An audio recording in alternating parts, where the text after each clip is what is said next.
Fabien Cousteau, welcome to the show. Great to be here. Thank you for having me. Okay, Fabian, this has been something that's been a long time coming for me because I have followed you and my son have followed you and your adventures over the years and such, and of course your family lineage notwithstanding. Google Cousteau, folks. Okay, the thing that I have been after is you as an individual, and specifically, I've as a person in the watch fam, I've always watched you with your partnerships with Doxa and Seiko. In the back of my mind, I go, Self, he's got to be a watch pest. He's got to be a watch person. And yet, there's no articles about that. So today on the show, for both Made Under Pressure and the Analog Explorer, we're getting the scoop. We're going to deep dive and explore the watch collection of Fabien Cousteau. So thank you. My pleasure. My pleasure. I have few weaknesses in life. Obviously, love for ocean is top of the list, and curiosity of that. But there are two other weaknesses. I don't collect very many things in life. They're things that I appreciate, like a good bourbon. Mm. But watches and vintage motorcycles are my two weaknesses, and I wish I had more time for both of them.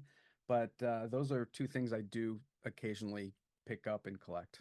Oh, we are kindred spirits. I mean, motorcycle riding. I actually ride in the Distinguished Gentleman's Ride in 2 weeks. We That's have that awesome. vintage motorcycle bug in common. Let's kick things off. So obviously a man of the water. Was your first watch a dive watch? What was the first watch in your life that you remember?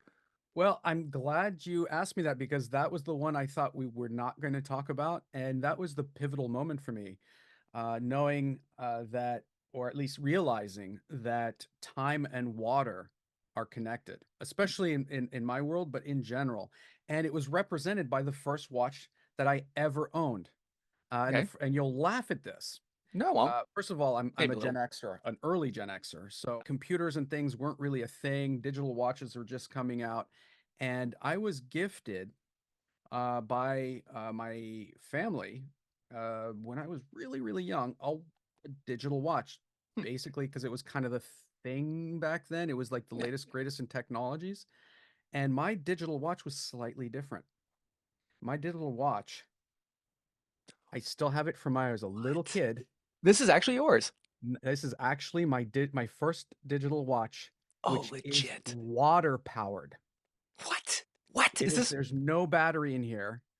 It's water powered. So once you dunk it into the water, the sponges inside at the top have become the battery basically because of the plates in there, and Huh. it charges up enough, or has enough charge to power the digital part of the watch. There's no brand name that I can tell on this. This was my original watch. That's bananas. Yeah, no, it was.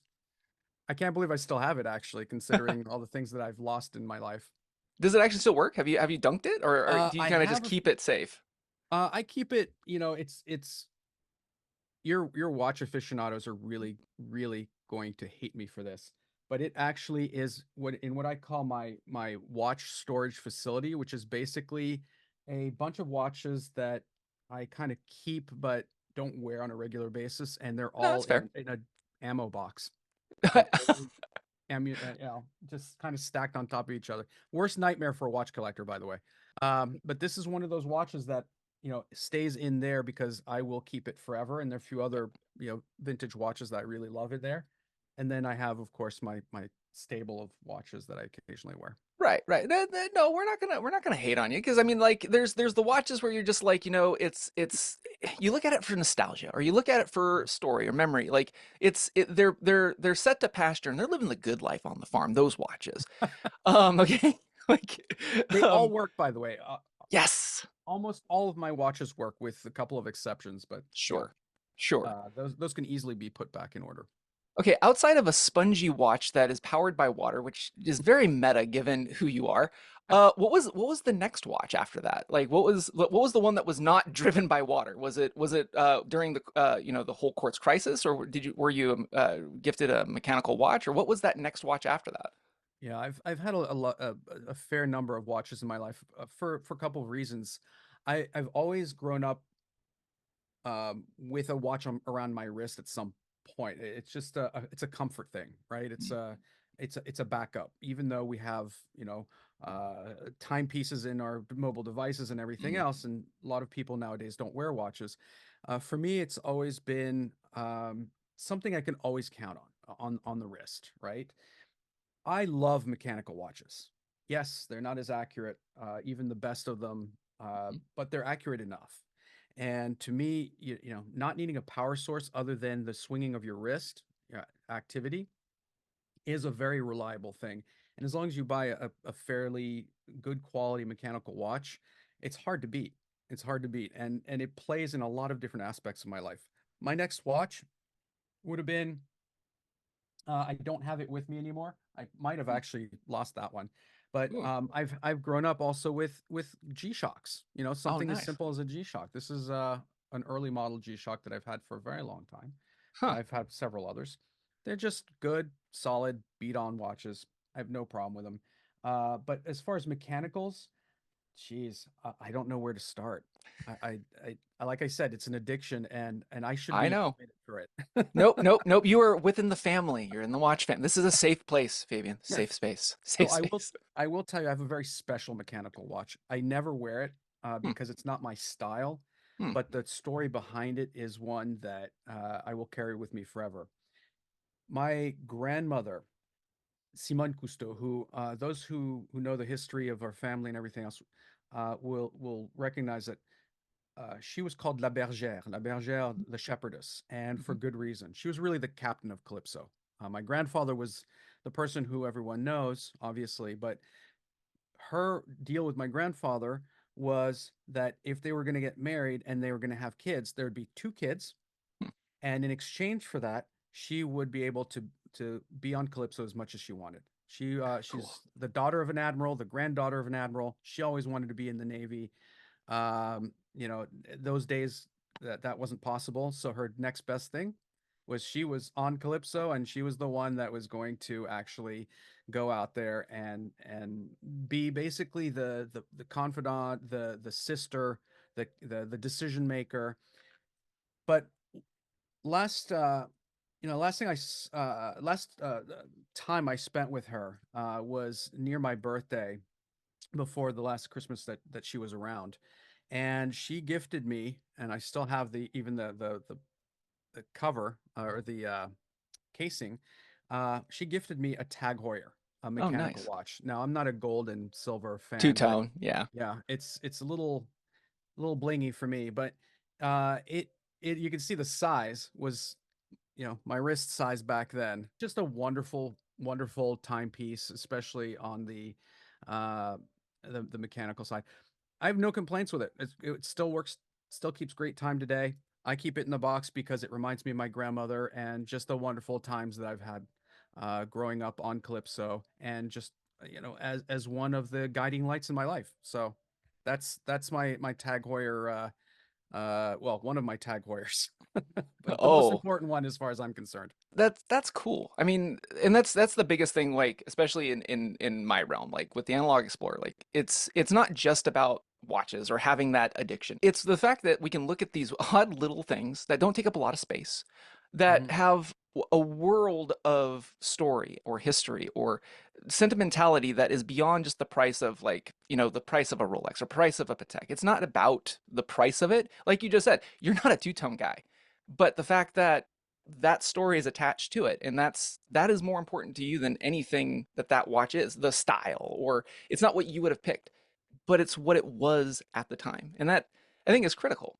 It represents, my grandmother going out there in her busy schedule and shopping around for her grandchild, something that she thought would be useful, and just reminds me of the journey, the years that she took us on Calypso as little kids, the preciousness of time that we had together, and then those last few years Mm, where she wasn't doing all that well, but she had such a game face that no one knew, mm, and she still ran, the team as a crew, as a family, and you know, uh, no one knew, and mm, for her to be able to be that strong of a person, she was really instrumental in my grandfather's career. I mean, she sold her first her family jewels to put gas, to put fuel in the Calypso, Hmm. which resulted in that first expedition,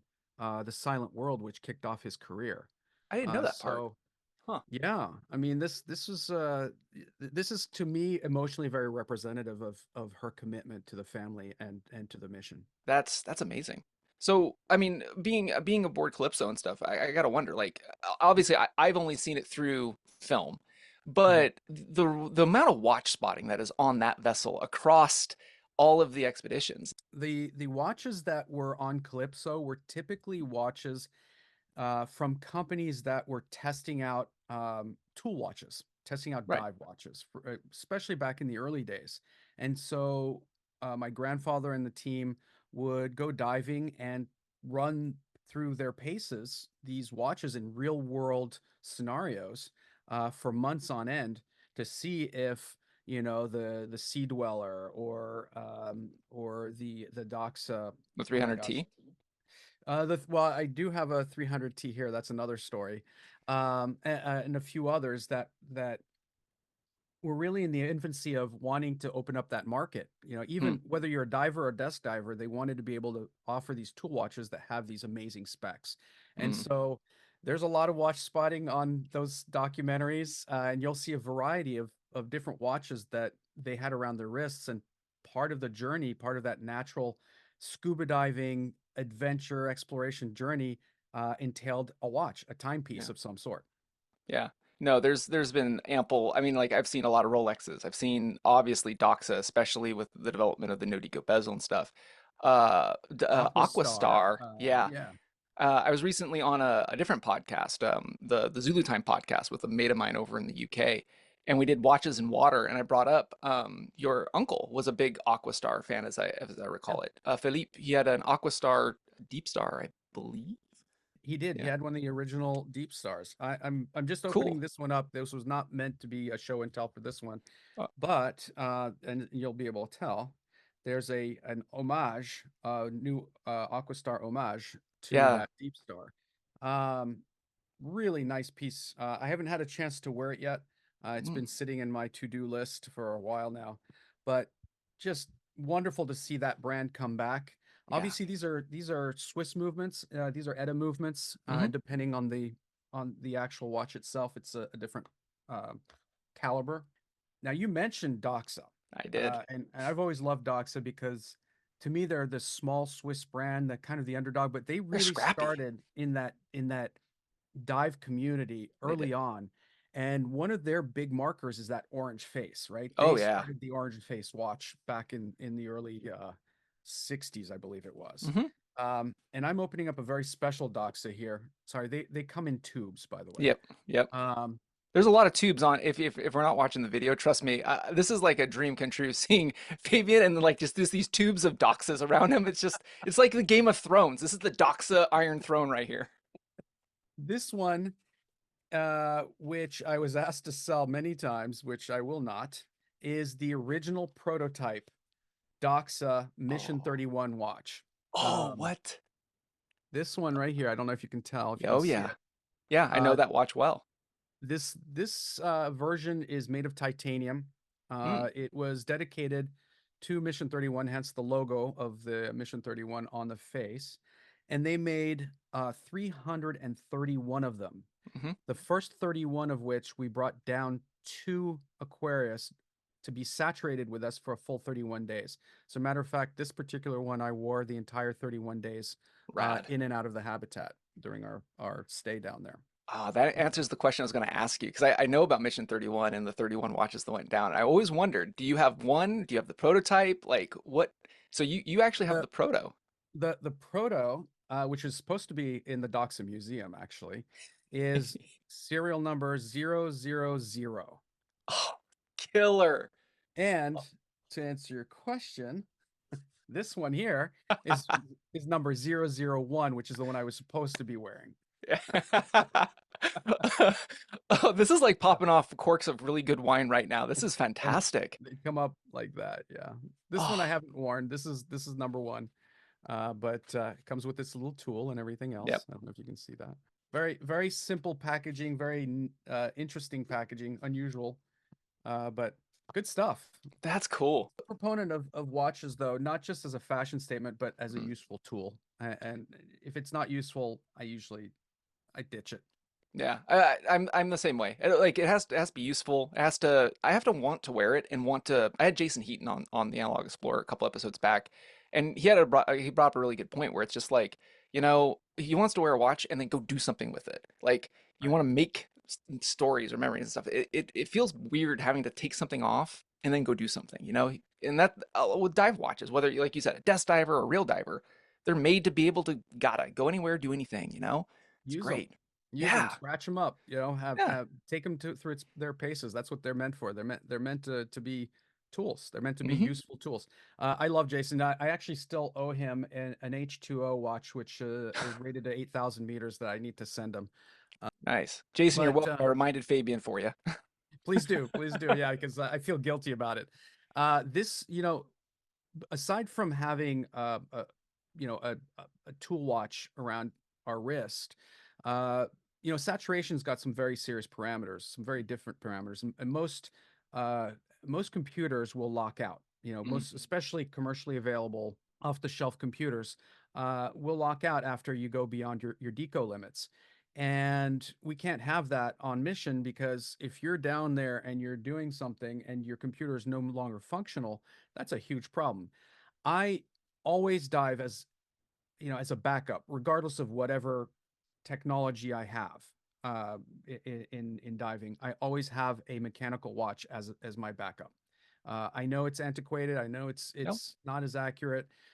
It's more than accurate enough for anything we're doing, and I can rely on this no matter what. So, totally. with Mission 31, crucial that we had a mechanical watch with that, and that's going to trickle into Proteus as well as we build the International Space Station of the Sea to have people saturate for missions that are normal length, a few days, few weeks to abnormal lengths, much Mhm. longer. We need to be able to count on something that is a life-saving device, which is Totally.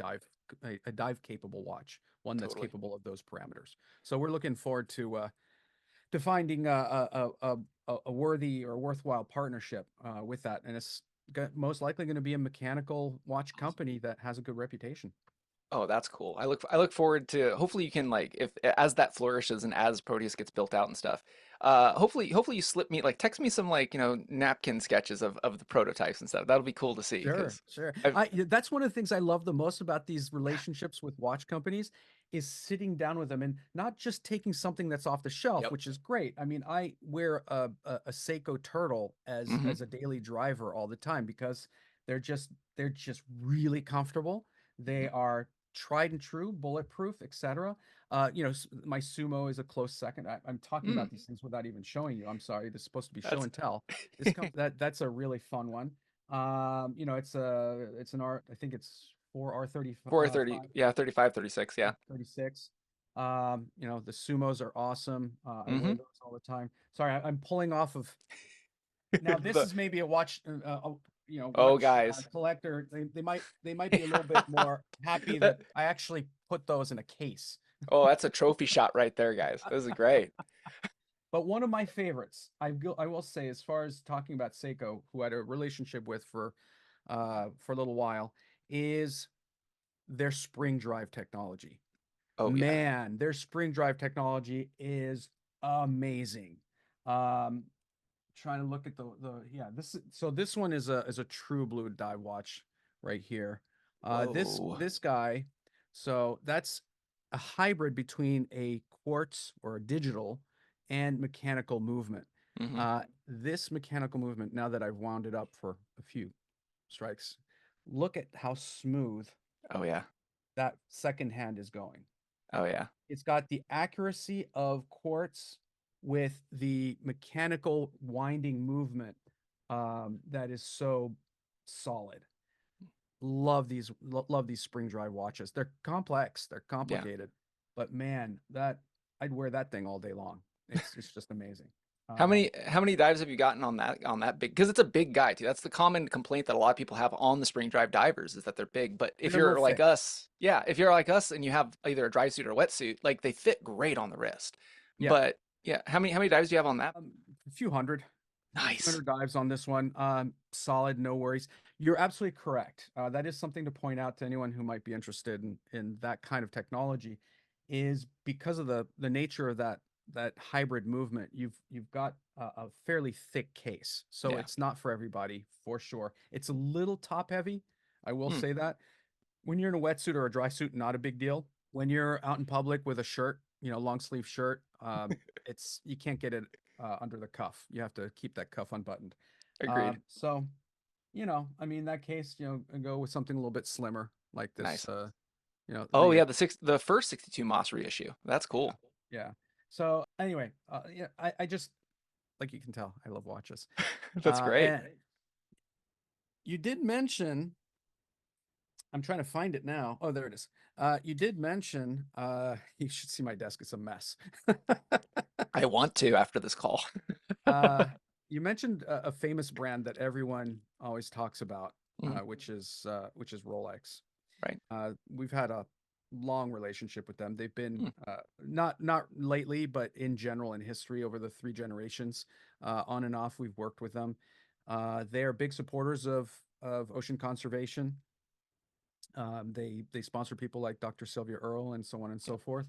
And in the early days, we helped develop their first underwater or their first dive watches. Right. Um, when I was in my late teens, I had a chance to go diving with one of the last Pirates of the Caribbean, as What? as he dubbed himself. Um, and we went to the BVI's, and he showed us um, one of the wrecks that no one knew about. And so Hmm. we went diving on the wreck and everything else. And anyone who's gone diving on wrecks that are several hundred years old in a tropical environment know that there's not much left to them. Yeah. A It's few rubble.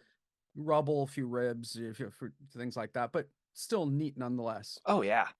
And we were diving, and I saw this weird shiny object down there. I thought, oh, okay, maybe it's a silver piece. Maybe, of course, fantasy when you're a Yeah. teenager, right? Treasure.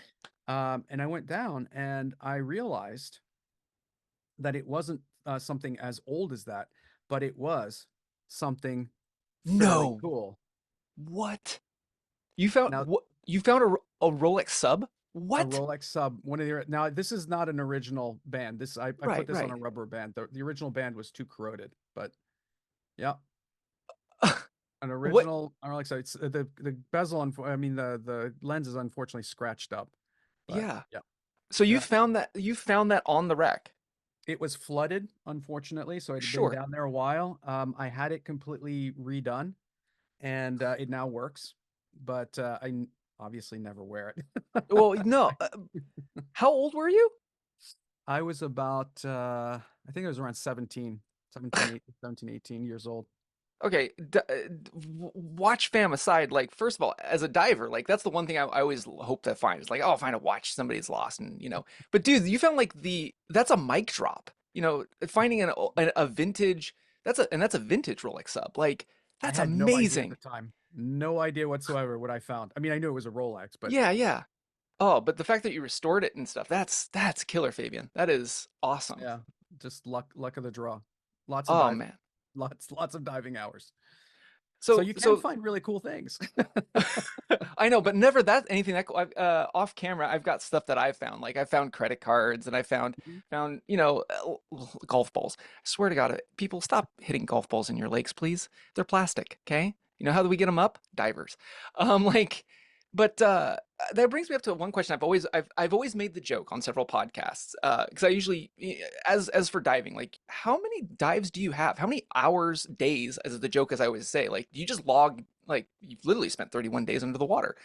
How many Yeah. dives, like if we opened up your dive log, Fabien Cousteau, whatever your agency originally was, how many dives do you have? Well, maybe you can find it because I I don't know where it is. Um, I've stopped logging dives long ago. Of course. The if you take Mission 31, since you were mentioning that, Yeah. we were diving anywhere from 8 to 12 hours a day, each one of us. So we were clocking about half a day's worth of diving every day. Damn. The average dive was anywhere from 3 all the way up to 5.5 hours per dive. Right on. And that's not counting any kind of additional deco or anything like that. We were already saturated. It's mainly science work and filmmaking work in the localized area around Aquarius. So that in itself is a ton of hours. The team decided to try and estimate how many hours I've gone diving in my 52 years of diving. Gotcha. Um, I'm 56. I started diving at 4. Yeah, I've heard Do that not do story. that, by the way. Anyone who's listening, that is not that we're a No. strange family. Yeah. In today's world, that would not be acceptable. But Right. back in those days, it was the 70s. Uh, they estimated somewhere around 25,000 hours. I Wow. am not sure of that number, but it's in the ballpark. Cool.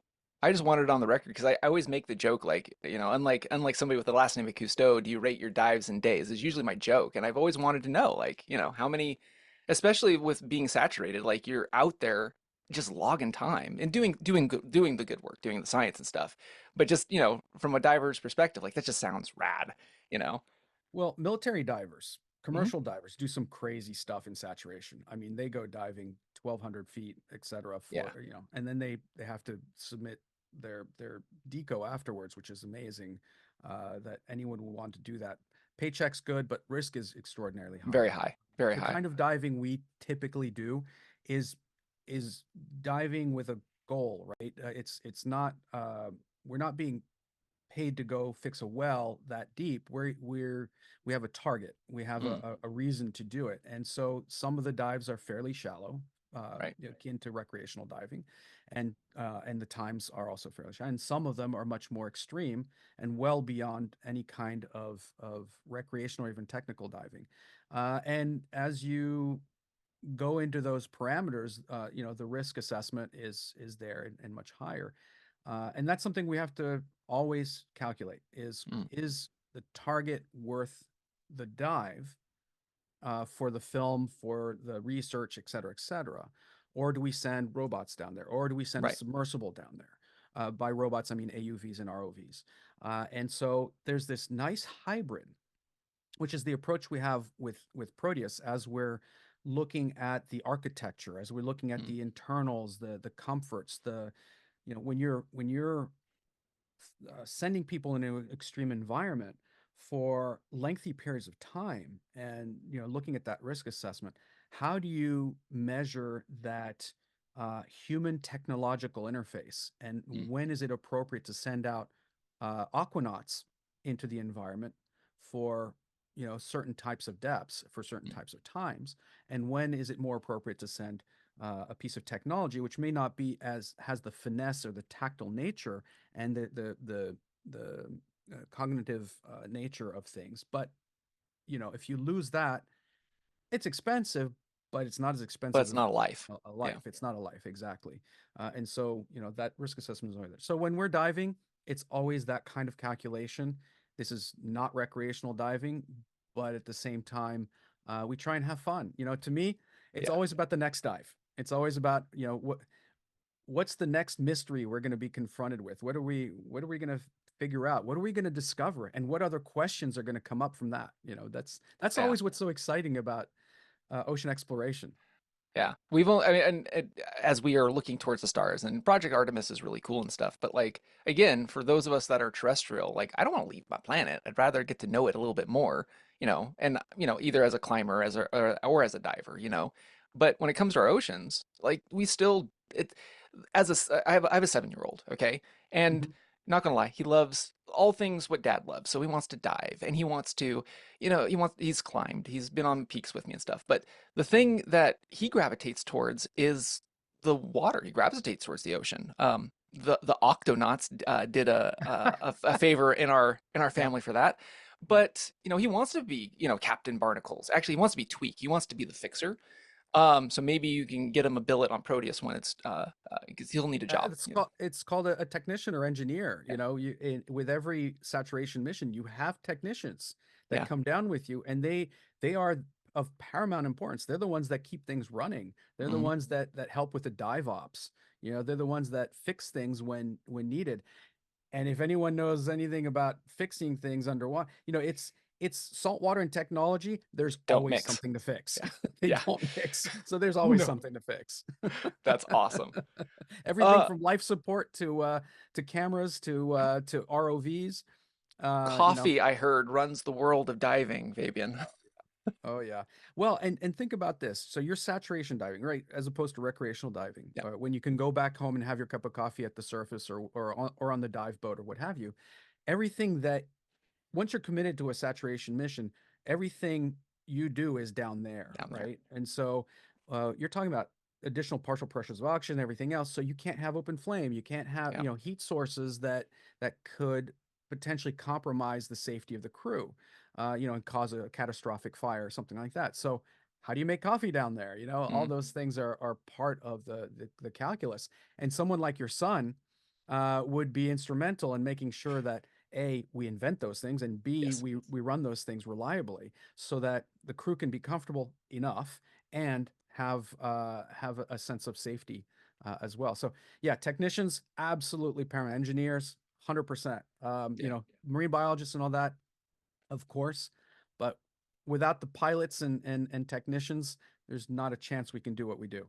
Oh, and then don't forget us storytellers. I mean, being able to get down there and be able to tell the stories of the deep, or of the science, or of the chefry. I happen to know, I've heard on interviews you're a fan of food, so I'm presuming that there's going to be a good chef on Yeah. Proteus cooking good, whether it's French cuisine or not. It does not matter. I've heard you're a fan of food. I'm just curious, like, what's your favorite food? Any Navy guy, Hmm. any space guy Hmm. on a mission will know that the only way you keep a team happy is with Yes, good food, right? belly. What I love everything from all sorts of cheeses to foie gras to pizza to it just has to be good quality. When you're down below and saturated, your sense of taste goes dull. I But was one of wondering. the things that was the worst aspect of Mission 31 and other saturation missions is the food. The food sucks. It's I've it's heard. it's it's it's MREs. It's Oh, camping food. I mean, it's freeze-dried stuff that's terrible for your health, mhm. loaded with sodium, loaded with chemicals, preservatives, et cetera, et cetera, et cetera. And you reconstitute it by pouring hot water on it. Um, and you get sick and tired of it very quickly. Yeah. I certainly thought that was the most insulting part. So even just an apple, a fresh apple was like just a miracle, Hmm. it's seeming miracle to your taste buds. So, yes, Proteus, we're going to have a much more upgraded approach to this, especially when you're asking people to commit to a mission and potentially their lives to Mhm. in research and development of new technologies, new sciences, etc. Yeah. So, food absolutely paramount. It was on Calypso, it was on Alcyon, and it will be here. Awesome. Good. I'll pass that. My wife graduates with her master's in dietetics next Uh-huh. week.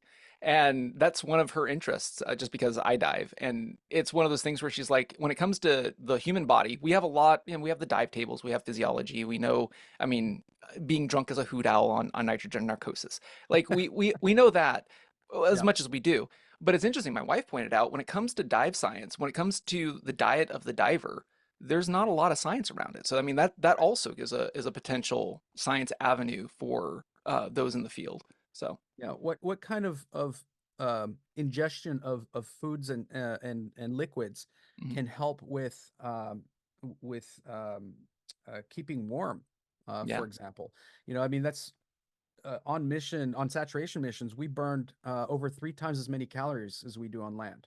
yeah, Your body's trying to stay warm. You're also much more dynamic, so there's a lot more activity. Um, how do you keep up with that? I lost, despite eating 3 times as much of that awful food, I still ended up losing 8 pounds, as you probably tell. I'm not the biggest guy in the world.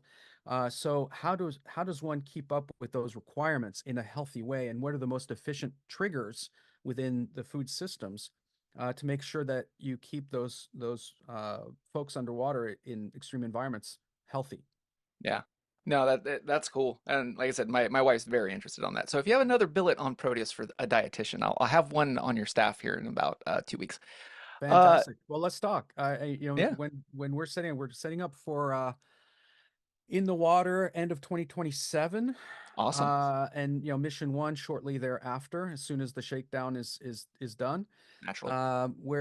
Where right now, we've been in Curacao, which is our favorite jurisdiction, sorry, for installing Proteus in the marine park, and we're doing the science behind it, so the environmental impact assessment, and just figuring out what the dynamics are of a place that has had so little research done. One of the Mm, last two remaining accruing coral reefs in the entirety of the Caribbean.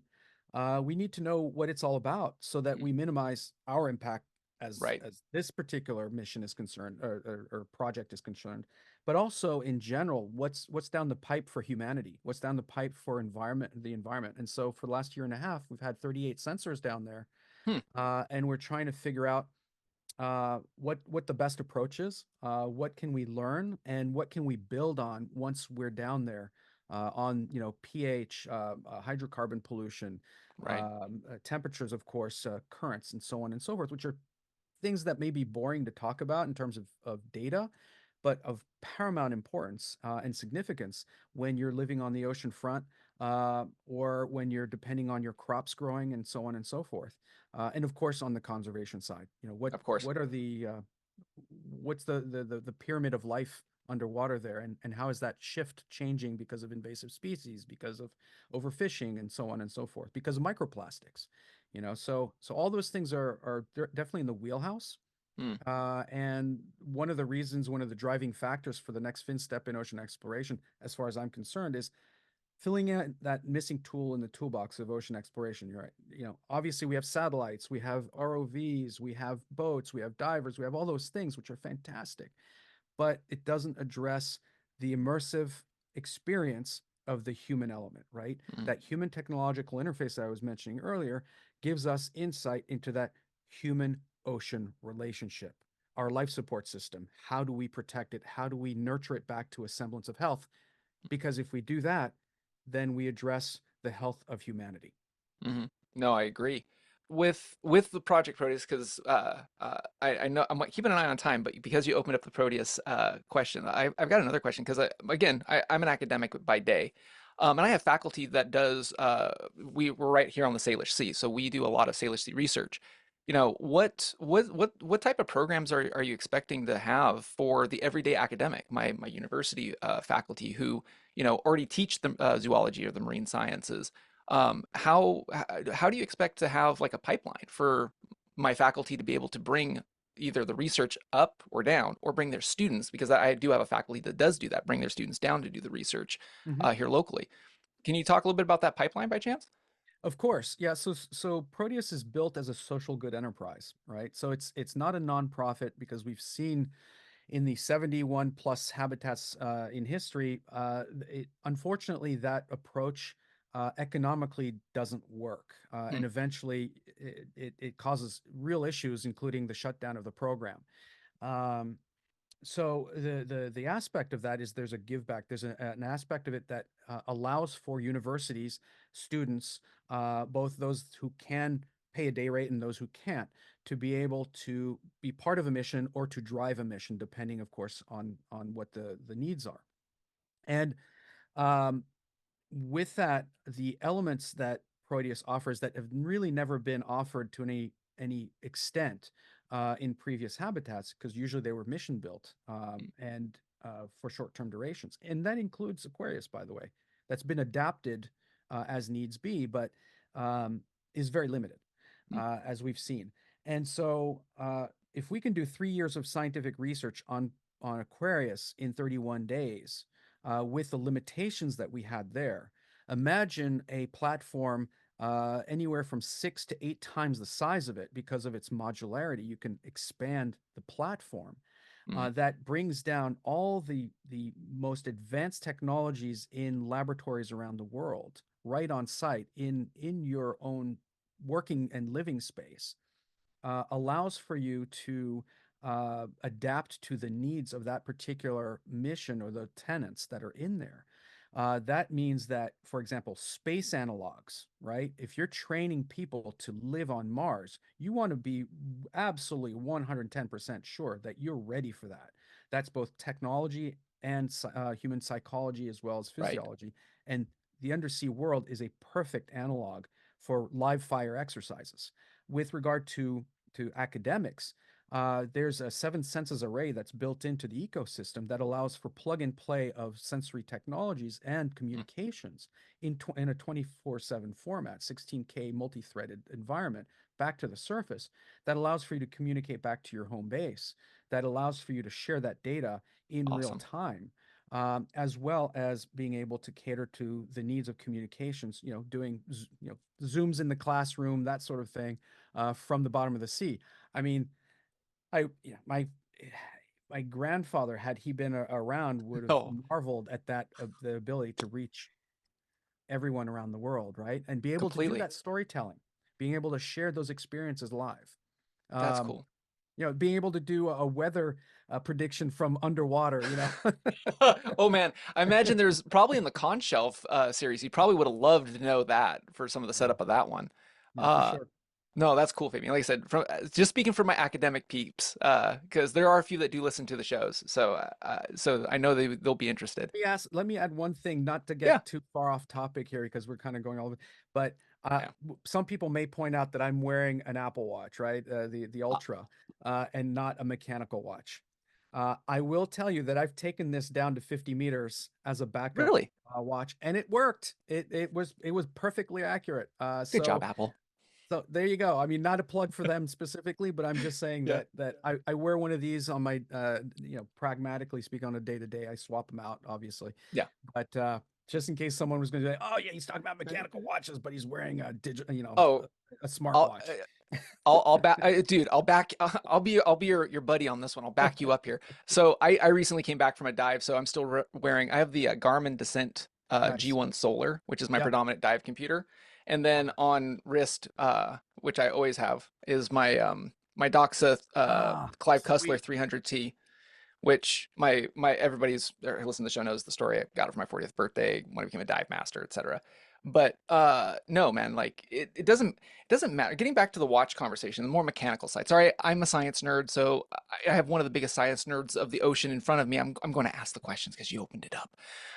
We're nerd cohorts here. We're Exactly. nerding out. We're nerding out, but we're also dads. So Yes.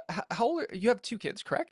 I just have one. I Oh, just have one. one, Okay. and I have a nephew too who's the same age. But Ah, yeah, Dylan is 12 years old, and Felix is also 12. They're about 2 weeks apart. gotcha, gotcha. So being a diver dad, talking diver dad to diver dad here, like, uh, does your kiddo dive yet? Yes, a point of contention here. Mm, When she turned 4 and she had learned the story that my story, she came up to me and said, "Okay, I'm 4 years old. I want to go diving." And her mom has been the most sane part of that conversation, I guess. And so now that she's 12, she gets to go diving, yes. which is the official age of when you can Correct. go diving. You can do bubble blowers and all that Yeah. beforehand, but essentially, now's the time. And Cool. believe me, it's been a point of contention in house for a long time. I've been getting a lot of flack from Dylan, from my young one, uh, for all those years. So yeah, now it's time for me to get step up to the plate and bring her down. Oh, that'll be cool. What's gonna be the after the checkout dives? What's gonna be the first dive sites that you're gonna bring her to? Because I mean, if anybody knows dive sites, it's gonna be you. Like, what's gonna be the Yeah, family first her, family outing? that's a good question. Her first real snorkeling experience that I took her on was in Bonaire in the Oh, nice. Caribbean. She had a great time, and it just happened to be one of those days where the fireworks display of life was just blooming all over the place. It was just a wonderful experience for her. Probably part of the what do you call it? My French is now coming out. We Catalyst for her wanting to dive. I would love to bring her to a place like Fiji or Papua New Guinea. mm, Some of my favorite all-time dives are in those regions. The Caribbean used to be it. There's still some amazing places out there, but it's a canary in the coal mine of what's happening to our undersea world. So there are places that when I was a kid were amazing that I can't bring her to, and I don't want her diving career to start off like that. Fair. She can figure that out, as time goes on. But there's some beautiful places still out there. Few that I'm happy to talk about, and a few that I will never tell anyone about. I understand. Um, is she into watches? I mean, does she have the disease like us yet? Uh, she does have a couple watches. I did buy her a couple watches. I started off, believe it or not, with a swatch, a Nice. flick flack. In Flick French, flack. they're called flick flacks. Yeah, Yeah, that's cool. she has them. She's not as wed to them as I am. Yet. I always Yet. hear that and it's just like yet. I've said that to so many people. I had a friend of mine, oh, I'm not into watches yet. Fast forward, they get into watches and stuff, but just cool. The last thing, because I want to be respectful of time, the last thing I wanted to bring up with you, because when I heard that you're a motorcycle aficionado, what's in the stable? Yes. What's in the stables? Jeez. I was a big fan of the 60s and the 70s motorcycles. I Nice. do have one that's slightly more modern than that, from 1990, Hmm. which, for some of your viewers, or many of your viewers, are sure is still vintage. Neo That one's vintage. push button start. The others are kickstart. Oh, And nice. you Yeah. span everything from, a Yam SR 500 that's Mm, highly cafeed out, nice. to a couple of Nortons, the Oh, 750s. I have a fastback, as well as a standard, to some Hondas, and I have a CB 175 twin, which is the smallest oh, one I cool. have, Nice. to a highly modified CB 550 with a 650 engine. Again, another push button Kickstart. start engine. Oh, oh, okay. Yeah, the 550 is a kickstart. The 650 was an e-start. Oh, Um, to one of my favorites, which is the 1974 Moto Morini Sport. It's a 350 V twin, huh. with I don't know heron it. heads. Small, mid-size, smallish size, bike, but such a light, fun, flickable bike in the back roads. Oh my God, that thing with big giant drum brakes, which are a giant pain to set, but once they're set, man, that Oh bike man. is just so much fun. I'm a big supporter of it. Correct. Wait, with watches and writing therapy, okay? Yeah, yeah, I'm And diving. perfectly permanently narked. Permanently narked. That should probably be the show episode name right there. Fabian, thanks so much for coming on the show. Is there anything we want to drive people to take a look at? What your projects, upcoming Sure. missions, or your storytelling aspect? Any films coming out soon? So we partnered, over at Proteus Ocean Group, which is the management company for the project, with Off the Fence. Off the Fence are best known for My Octopus Teacher. They just had some other accolades as well, but they're Oscar award winning. So we're looking at what the next storytelling, stories are. There are a few things that are in the works that I can't yet talk about. We'll talk Definitely off stay mic. tuned on FabienCousteau.com and ProteusOceanGroup.com. My nonprofit, the Fabien Cousteau Ocean Learning Center, is always doing fun activities out in the field, taking, young kids to university students and going out and planting mangroves or seagrasses, looking at coral resilience, looking at, doing beach cleanups, and doing the analysis of all the different, pieces of garbage or refuse, and really, it's an experiential journey. It's one that's supposed to be fun. You get wet, dirty, and you end up having the adults, the parents also wanting to come on. Hmm. It's a lot of fun. It's a lot of fun. It's about empowering local communities, whether they're in El Salvador, Nicaragua, United States, wherever, to go and do something about their backyard, because that will stay with you forever. Absolutely. It's about changing the language. Why are we still saying throwing something away? There is no such thing as away. This is a closed loop system. So we need to change our language, change our mentality, and start looking at a unified approach to our life support system and living in symbiotic relationship with the sentient beings that we share this planet with, and understanding that every other breath that we take is generated by the ocean, and so on and so forth, and really kind of integrating that mental approach to our everyday decision making, whether we're marine biologists, whether we live on the ocean front or 1,000 miles away.